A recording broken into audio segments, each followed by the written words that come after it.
예, 비하인드 뉴스 시간입니다. 안지현 기자가 나와 있습니다. 안지현 기자, 첫 번째 키워드부터 볼까요? 네, 첫 키워드는 가짜 뉴스 대 가짜 뉴스입니다. 예, 가짜 뉴스는 뭐 익숙하게 알고 있는데 가짜 뉴스는 뭡니까? 최근 민주당에서 일부 보수 진영의 가짜 뉴스를 비판하자 보수 진영에서는 가짜 뉴스가 아니라 가짜 뉴스다 이렇게 맞받고 있는 겁니다. 예, 지난 25일 한국당 당사에서 보수 유튜버들과 함께 김성태 원내대표가 함께 개최한 긴급 토론회 자리에서 이런 표현이 나왔는데요. 그 표현 직접 들어보시죠. 예.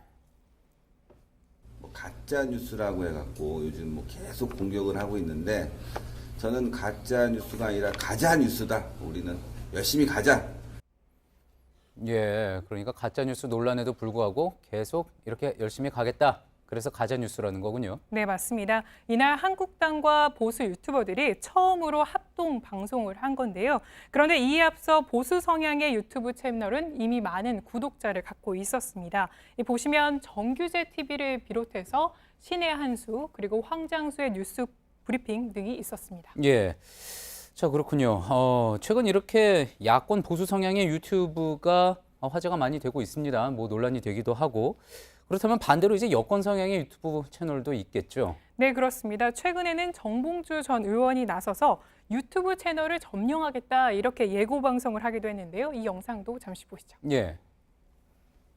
유튜브를 제패하고 있다는 소식을 듣고 이제 유튜브 시장을, 유튜브 세계를 점령하기 위해서 출범합니다. 예.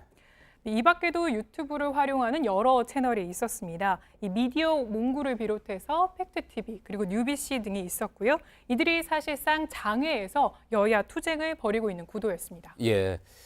상당히 뭐 과거에는 뭐 과거라고 할 것도 아니고 불과 몇 년 전만 해도 팟캐스트가 뭐 이런 역할을 하고 대세였다고 볼 수 있으면 이제 유튜브 채널로 옮겨갔다 이렇게 볼 수가 있겠군요. 네, 그렇습니다. 과거 팟캐스트에서는 민주당 성향의 채널이 주류를 이뤘다면 그런데 현재 유튜브에서는 보수 성향의 채널이 더 많은 구독자를 가지고 있었습니다. 이에 대한 분석을 전문가들에게 물어봤는데요. 한규섭 서울대 교수는 이렇게 분석했습니다. 그러니까 유튜버는 지금 대한미디어인데 이 끼리끼리 소통하는 게 대한 매체를 사용하는 이유다 이렇게 얘기했습니다. 예. 그러니까 결국 집권 여당보다는 야권이나 비주류에서 이 대한미디어를 더 필요로 하고 활용하게 된다 이런 분석이었습니다. 그렇군요. 그렇게 설명을 해볼 수도 있겠군요.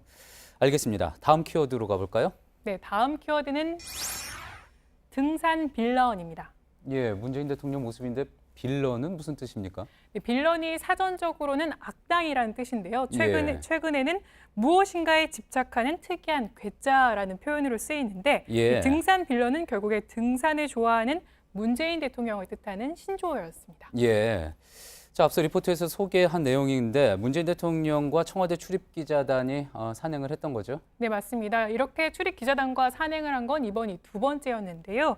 처음에도 북악산이었는데 이번에는 코스를 조금 달리 했습니다. 이 코스 저희가 일정을 가져와 봤는데 이 숙정문에서 시작해서 이 자암은 고개로 이어지는 코스였고요. 약 3km 정도 되고 노무현 전 대통령 때 이 코스가 공개됐다고 합니다. 예.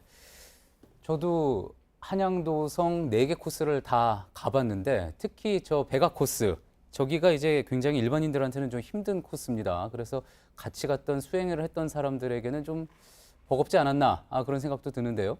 네, 저도 그런 생각을 했고요. 실제로 첫 번째 등산에 동행했던 김경수 경남지사는 당시에 이런 글을 페이스북에 올리기도 했습니다. 이렇게 지친 뒷모습을 보이는 이 사진과 함께 대통령님 쉰다고 하셨잖아요. 이런 글을 올리기도 했었는데요. 예, 김경수 지사의 모습인가 보군요. 네. 예. 그래서 오늘 산행에 동행했던 기자에게 물어봤습니다. 그랬더니 JTBC 이서준 기자는 전혀 힘들지 않았다 이렇게 답하기도 했습니다. 예.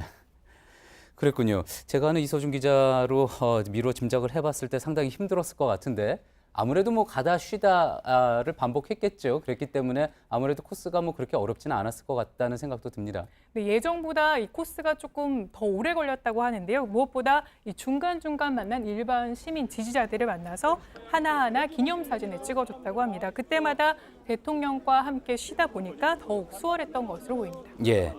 자, 근데 보면은 이제 문 대통령뿐만이 아닙니다. 이제 역대 대통령들도 기자들과 함께 산행을 하고 특히 또 중요한 일 있을 때마다 산을 찾고 그런 일들 많이 본 것 같네요.